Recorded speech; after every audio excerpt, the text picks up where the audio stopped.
지난주에요. 인류의 우주 탐사에 이정표가 될 만한 사건이 있었습니다. 바로 인도의 달 탐사선 찬드라얀 3호가 23일 수요일 달 착륙에 성공한 겁니다. 물론 이전에도요 이미 러시아와 또 미국과 중국의 탐사선이 달에 착륙한 적이 있습니다. 자, 그런데도 이정표가 되는 이유가 뭐냐? 그거는요, 이번 인도의 탐사선이 세계 최초로 달 남극 착륙에 성공했기 때문입니다. 자, 이전에도요 러시아와 일본이 남극 착륙에 시도를 했었습니다. 하지만 이게 모두 실패로 끝났습니다. 인도가 처음이에요. 자, 그래서 이런 이유로 지금 인도는 너무 좋아서 난리가 났습니다. 자, 이처럼 무슨 일을 가장 먼저 또 최초로 하는 건 큰 의미가 있습니다. 자, 그걸 해낸 사람이나 국가는 기록에 남고요, 또 후세 사람들에게 계속 기억이 됩니다. 자, 그렇다면 여러분, 여기서 제가 여러분에게 퀴즈를 내겠습니다. 구약 성경 시편, 이 시편은 총 몇 편으로 되어 있을까요? 정답은 150편입니다. 맞히는 분이 있을 줄 알았습니다. 근데 사실 시편이 150편으로 되어 있다, 이거는요 많은 분들이 알고 계십니다. 자, 그렇다면 그 다음 질문. 이 시편 150편 중에 가장 먼저 쓰여진 최초의 시편은 시편 제 몇 편일까요? 아마 이건 잘 모르실 겁니다. 몇 편이요? 크게 얘기해 주세요. 괜찮아요. 틀려도 됩니다. 어차피 아무도 몰라요. 네, 10편. 아쉽습니다. 틀렸습니다. 정답은 오늘 우리가 함께 나눌 시편 90편입니다. 출제자의 의도를 파악하면 답이 나왔을 텐데. 자, 시편 90편이 가장 오래된 최초의 시편인 이유가 뭐냐? 그건 바로 모세가 쓴 시편이기 때문입니다. 자, 우리가 아는 시편들은요 대부분 다윗 왕이 썼습니다. 근데 여러분, 다윗도요 옛날 사람이에요, 그렇죠? 하지만 모세는요 훨씬 더 옛날 사람입니다. 무려 한 400년 정도나 앞선 사람이죠. 자, 그 모세가 쓴 시편, 그것도 유일하게 남은 이 시편 90편은 가장 먼저 쓰여진 최초의 시편입니다. 자, 이 시편은요 모세의 기도예요. 자, 우리가 아는 것처럼 모세는 애굽에서 종살이를 하고 있던 이스라엘 민족을 젖과 꿀이 흐르는 약속의 땅 가나안으로 이끈 위대한 하나님의 사람입니다. 자, 그래서 성경을 보면 시편 90편이 시작될 때 큰 괄호가 쳐져 있고, 그리고 그 안에 이렇게 써져 있죠. 자, 시편 90편 1절을 보면 하나님의 사람 모세의 기도라고 쓰여져 있습니다. 그렇습니다, 여러분. 이렇게 시편 90편은요 가장 먼저 쓰여졌을 뿐 아니라 위대한 하나님의 사람 모세의 기도가 담긴 매우 의미 있는 시편입니다. 자, 오늘은 이 시편을 함께 살펴보고자 합니다. 자, 과연 모세는 어떻게 기도했을까요? 또 무엇을 위해 기도했을까요? 이것을 살펴보면서 오늘 우리가 얻어야 할 교훈을 알아보고자 합니다. 자, 먼저 첫 번째로 모세는 영원하신 하나님께 기도했습니다. 첫 번째로 모세는 영원하신 하나님께 기도했습니다. 자, 시편 90편 1절, 여러분 성경 보시면서 읽어볼까요? 시작. 하나님의 사람 모세의 기도. 주여, 주는 대대에 우리의 거처가 되셨나이다. 아멘. 자, 모세의 기도는요 하나님이 대대로 우리의 거처가 되셨다라는 고백으로 시작됩니다. 자, 거처는요 머물러 사는 집을 의미하기도 하고요, 하지만 큰일을 당할 때 안전하게 피할 수 있는 피난처를 의미하기도 합니다. 자, 이렇게 모세는 이스라엘 민족에게 하나님이 대대로 피난처가 되셨다라고 고백합니다. 자, 그리고 그 이유를 이어지는 2절에서 말합니다. 2절도 여러분 성경 보시면서 읽겠습니다. 시작. 산이 생기기 전 땅과 세계도 주께서 조성하시기 전 곧 영원부터 영원까지 주는 하나님이시니이다. 아멘. 자, 모세는요 산이 생기고 또 땅이 만들어지기 전부터 하나님이 이미 존재하셨다라고 말합니다. 자, 그럼 왜 하필 산과 땅일까요? 그거는요 이스라엘 사람들에게 산과 땅은 영원하고 견고해서 결코 흔들리지도 요동치지도 않는 걸 상징하기 때문입니다. 자, 하나님이요 이런 것들보다 먼저 계셨고 또 이런 것들을 창조하셨다라고 하는 건 곧 하나님이야말로 영원하고 견고해서 결코 흔들리지도 요동치지도 않는 분이다라는 것입니다. 지금 모세가 하나님을 그런 분으로 고백합니다. 그렇습니다, 여러분. 하나님은 영원하십니다. 이 사실을 믿으시기 바랍니다. 자, 그렇다면 이런 영원하신 하나님과 비교해서요, 우리 인간은 과연 어떤 존재인가요? 3절도 이어서 읽겠습니다. 시작. 주께서 사람을 티끌로 돌아가게 하시고 말씀하시기를 너희 인생들은 돌아가라 하셨사오니 아멘. 자, 여기 3절을 보면 돌아간다라는 말이 반복해서 2번 나옵니다. 그렇죠? 자, 어쩌다가요, 나이가 많은 어르신이 죽으면 우리는 그분을 죽었다라고 말하지 않고 뭐라고 말하죠? 돌아가셨다라고 말합니다. 그렇죠? 자, 이렇게 돌아간다라고 하는 건 뭐예요? 죽는다라는 뜻이에요. 자, 하나님이 우리 인간에게 뭐라고 말씀하세요? 돌아가라고 말씀하십니다. 돌아가라. 그렇습니다, 여러분.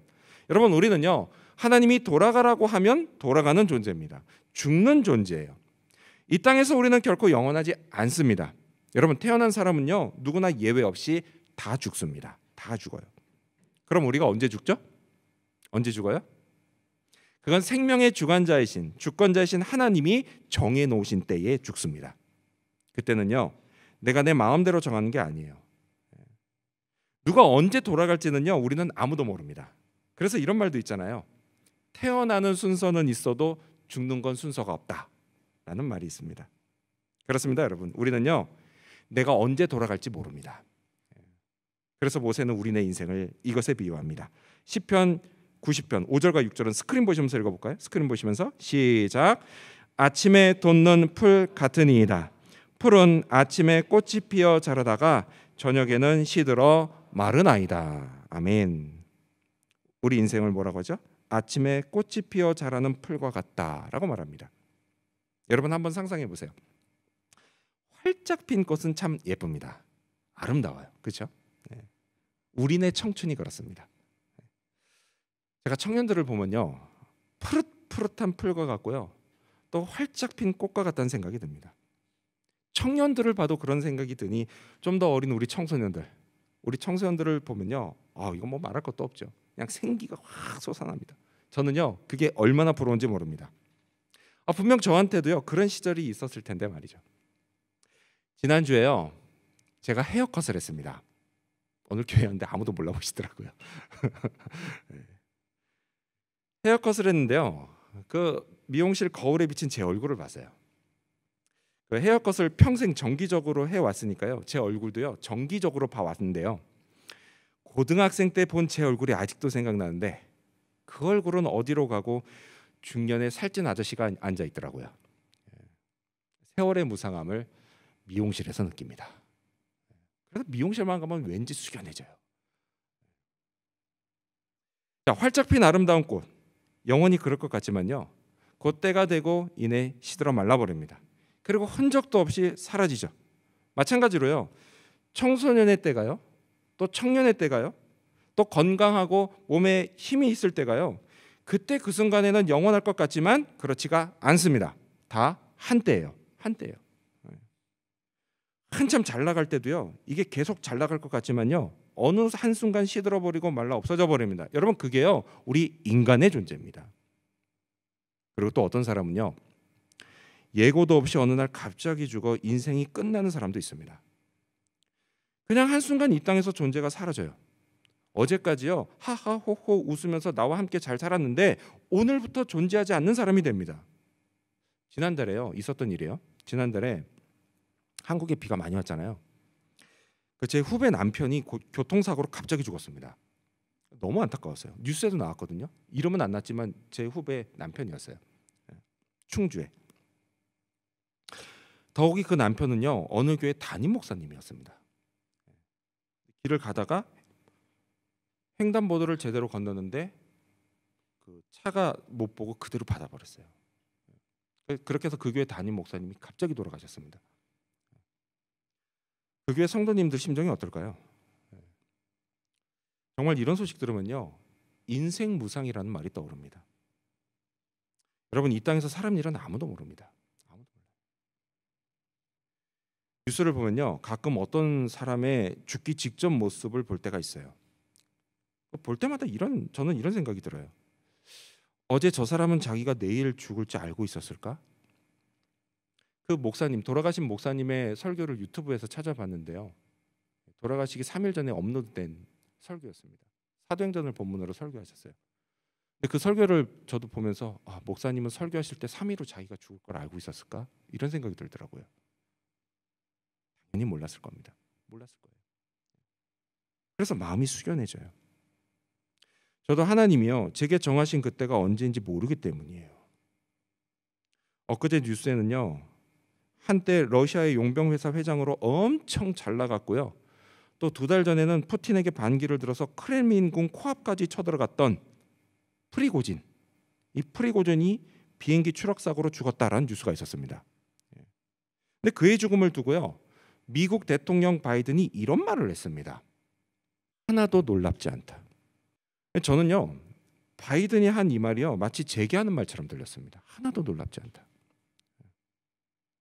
물론 누군가의 죽음은 깜짝 놀랄 일이에요.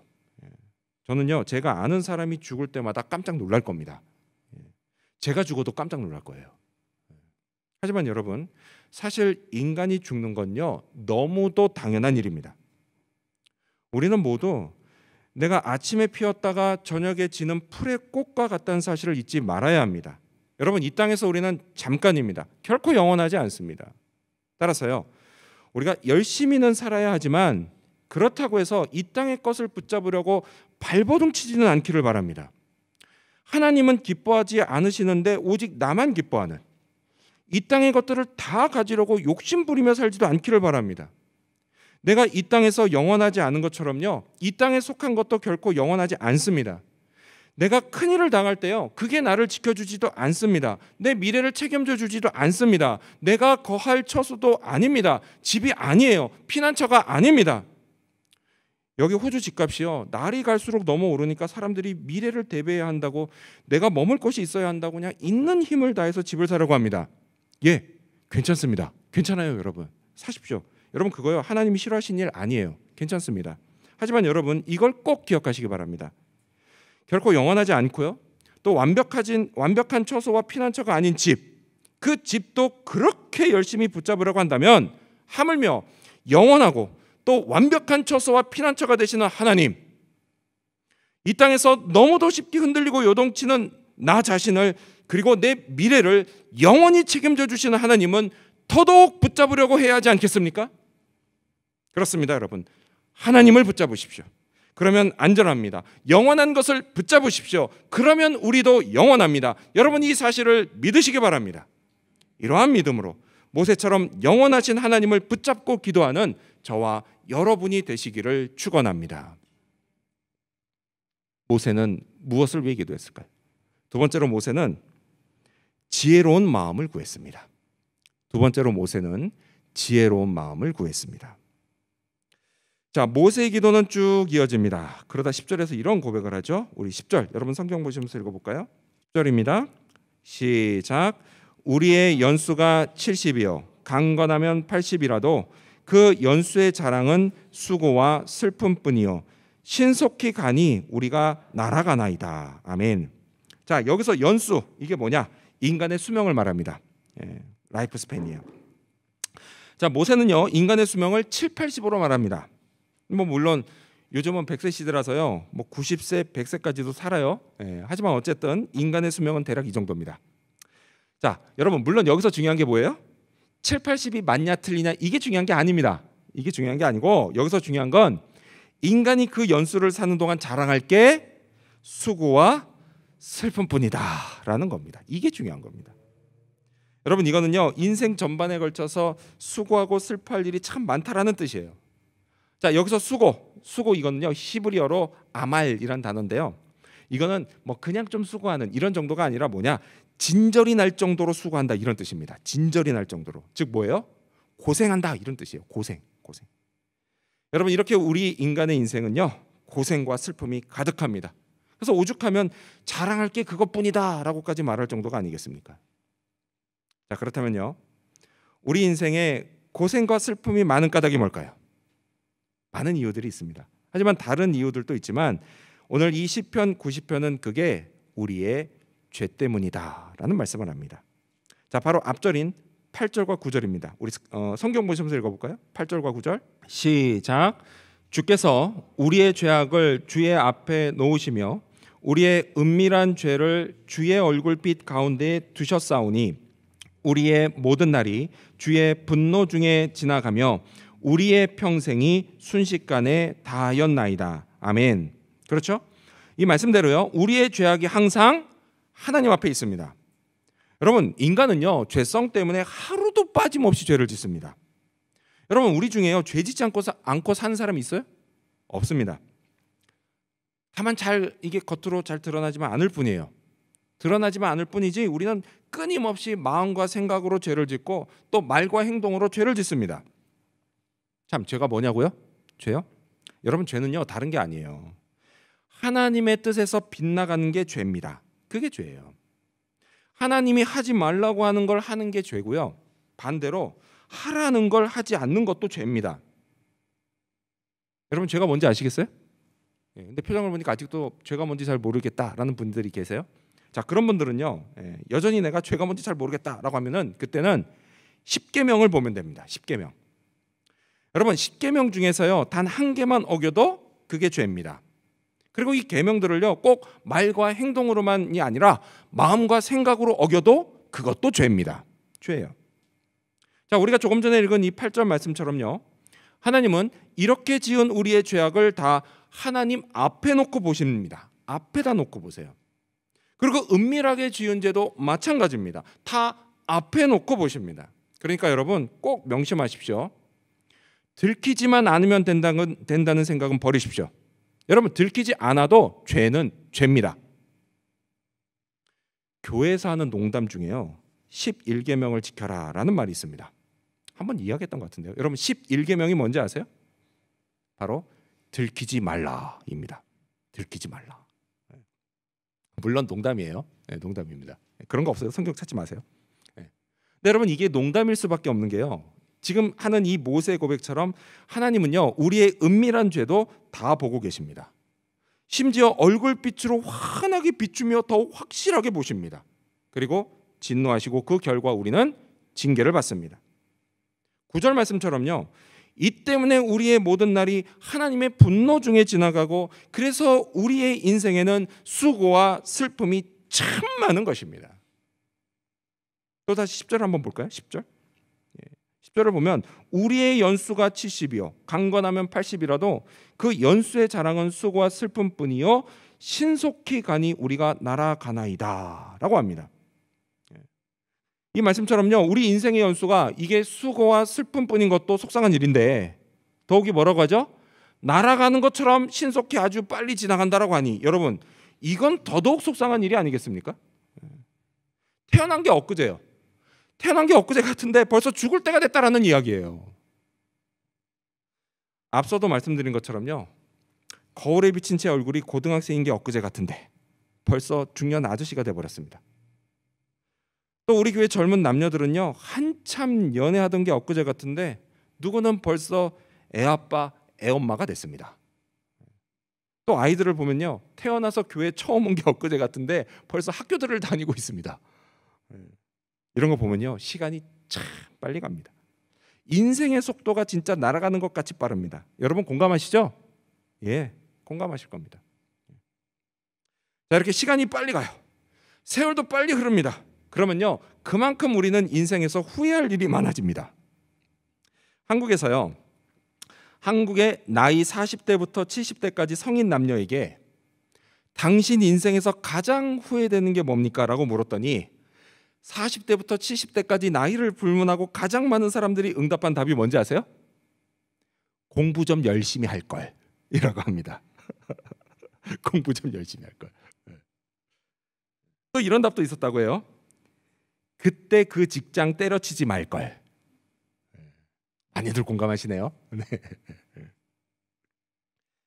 근데 여러분, 후회할 게 어디 이것들 뿐이겠습니까? 여러분, 인간은요 살면서 후회를 참 많이 합니다. 여러분, 인생은요 후회의 연속입니다.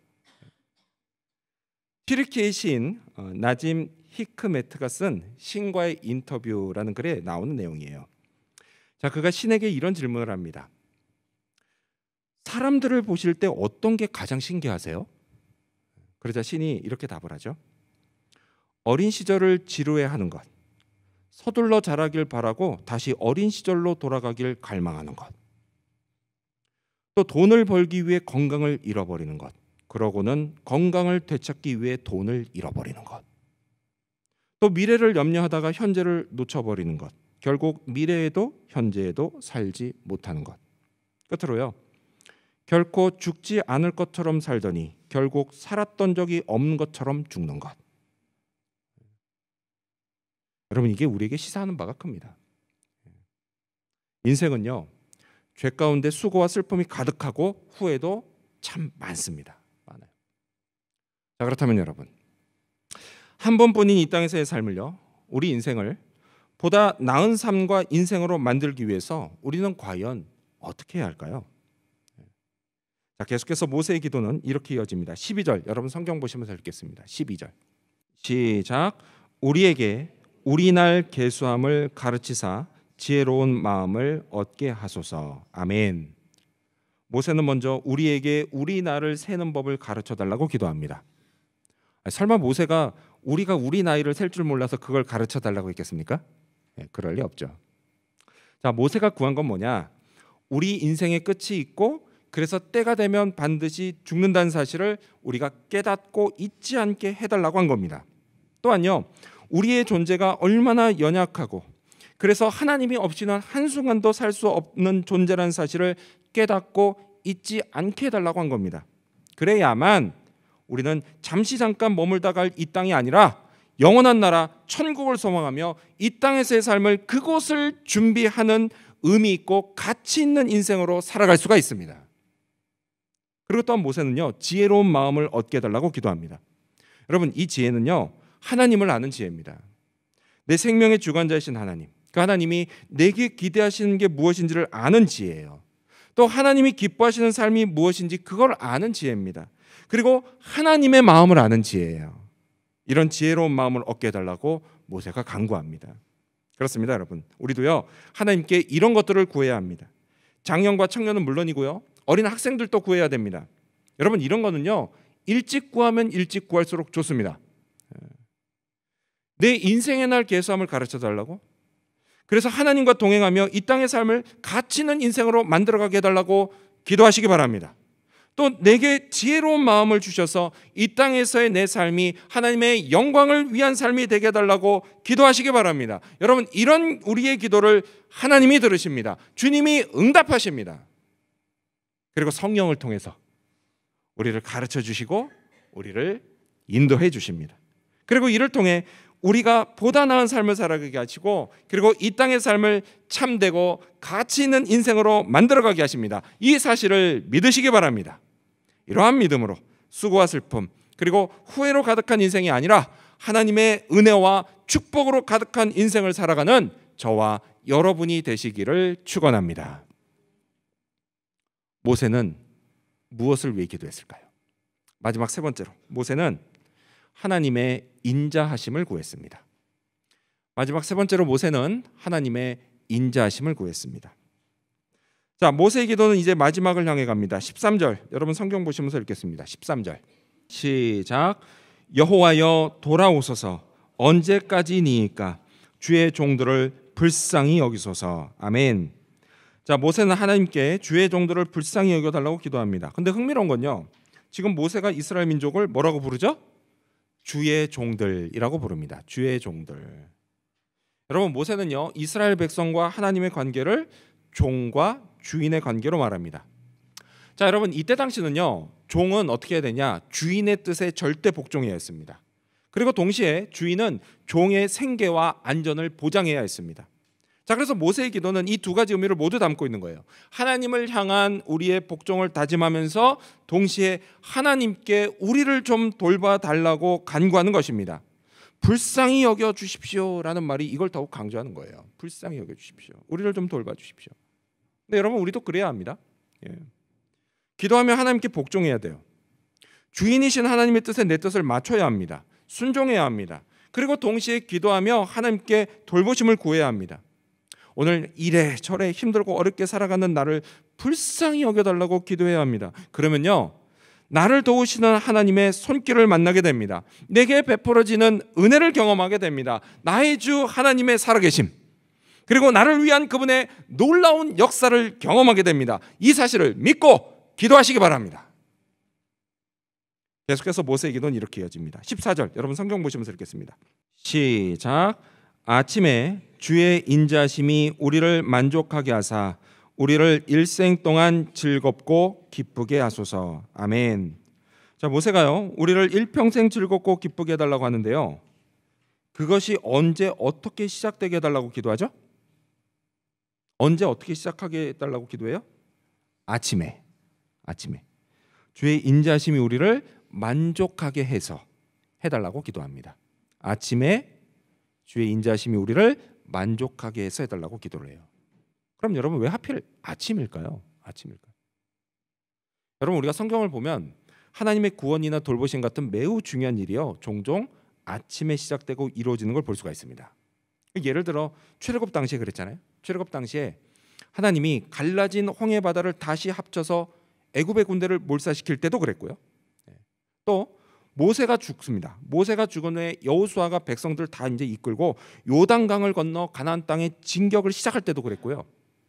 또 예레미야 선지자가 그의 예가에서 하나님의 성실하심을 깨닫고 고백한 때, 그때도 아침이었습니다. 아침이었어요. 그리고 이 밖에도 아침에 시작되고 이루어지는 하나님의 역사가 참 많습니다. 자, 그리고 또 왜 아침일까? 아침은요, 어두운 밤이 지나고 밝은 해가 뜨는 시간이에요. 힘들었던 어제가 지나고 오늘 새로운 날이 시작하는 시간입니다. 여러분, 혹시요, 이른 아침에 골코 앞바다에 떠오르는 태양 보신 적 있습니까? 네, 있습니다. 있어요. 근데 여러분 보면요, 왠지 설레지 않습니까? 왠지 모를 막 희망이 생기지 않아요? 가슴이 벅차지 않습니까? 그래요, 여러분. 설레고 희망이 생기고 막 마음이 벅찹니다. 아침이 그런 시간이에요. 아침이. 자, 이런 아침에 모세는 주의 인자하심을 구했습니다. 인자하심, 이거 히브리어로 여러분 많이 들어보신 헤세드라는 단어예요. 헤세드. 여러분, 이 헤세드는요, 언약을 맺은 백성에게 변함없이 베푸시는 하나님의 신실하신 사랑을 뜻합니다. 그래서 이게 헤세드를 인자하심 이렇게 번역을 하기도 하고, 영어 성경을 보면 mercy라고 번역되기도 하고, 또는 steadfast love라고도 번역이 됩니다. 여러분, 모세는요, 아침에 우리가 이 하나님의 인자하심과 변함없는 사랑으로 만족할 수 있게 해달라고 기도했습니다. 우리 마음에 하나님의 인자와 사랑이 가득 채워지게 해달라고 기도했습니다. 그러면 안심할 수 있고 평안해질 수 있기 때문이에요. 근데 여러분, 우리도 마찬가지예요. 우리 마음이 하나님의 헤세드로 가득 채워지면 우리는 어떤 상황에서도 안심할 수 있습니다. 평안할 수가 있어요. 여러분, 이와 비슷한 경험을 우리가 평소에도 하지 않습니까? 종종 하죠. 어쩌다가 늦은 밤에 공복으로 잠이 안 올 때, 어떤 유행가, 이게 패러디한 가사 중에 이게 있더라고요. 나 오늘 밤은 공복이 무서워요, 뭐 이런 노래가 있더라고요. 공복으로 잠이 안 올 때가 있지 않습니까? 근데 그때 어떻게 해요? 라면이든 치킨이든 피자든 뭐로든 배를 가득 채우면 마음이 편안해져서 곧 잠이 듭니다. 여러분, 밤에 먹는 야식으로도 이럴진데 하물며 아침에 내 마음을 가득 채우는 하나님의 헤세드는 오죽하겠습니까? 아침마다 하나님의 인자심과 변함없는 사랑으로 충만해지면 여러분, 우리는 오늘 하루를 힘차게 시작할 수가 있습니다. 물론요, 어제처럼 오늘도 힘들고 어려운 일 있을 겁니다. 하지만 여러분, 견딜 수 있습니다. 오늘 하루의 수고와 슬픔을 견딜 수 있습니다. 이겨낼 수 있습니다. 또한 어제는 후회했지만 오늘은 새로운 희망과 함께 다시 시작할 수 있습니다. 하나님이요, 아침마다 새로운 기회를 주십니다. 그래서 학생들도, 우리 청년들도, 그리고 장년들도 모두 내게 주어진 삶을 다시 시작하면 됩니다. 하나님의 헤세드와 함께 시작하시기 바랍니다. 공부하고 일하고 가족을 돌보고 학교에서, 일터에서, 가정에서, 그리고 교회에서 내게 맡겨진 삶을 잘 감당할 수 있도록 하나님이 도우십니다. 이 사실을 믿으시기 바랍니다. 믿고 말씀과 기도를 통해 아침마다 헤세드로 충만해지시기를 바랍니다. 하나님의 인자심과 변함없는 사랑으로 강건해지시기를 바랍니다. 끝으로 모세의 기도는 이렇게 마무리됩니다. 주 우리 하나님의 은총을 우리에게 내리게 하사 우리의 손이 행한 일을 우리에게 견고하게 하소서. 우리의 손이 행한 일을 견고하게 하소서. 아멘. 그렇습니다, 여러분. 오늘 우리가 행한 모든 일, 이 모든 일이 헛되지 않도록 여러분 하나님께 은총을 구하십시오. 하나님의 인자심과 변함없는 사랑은 물론 인도하심과 돌보심도 구하시기 바랍니다. 지혜로운 마음을 구하고 은혜와 능력도 구하시기 바랍니다. 또한 잠시 잠깐 있다가 사라질 이 땅의 것들이 아닌 영원한 나라 저 천국의 것들을 추구하며 살게 해달라고도 구하시기 바랍니다. 이런 우리의 기도를 하나님이 들으십니다. 은총을 내려주십니다. 이 사실도 믿으시기 바랍니다. 이러한 믿음으로 모세와 같이 기도하며 하나님의 사람으로 살아가는 저와 여러분, 그리고 우리 지구촌 교회 모든 성도님들이 되시기를 주님의 이름으로 축원합니다. 기도하겠습니다.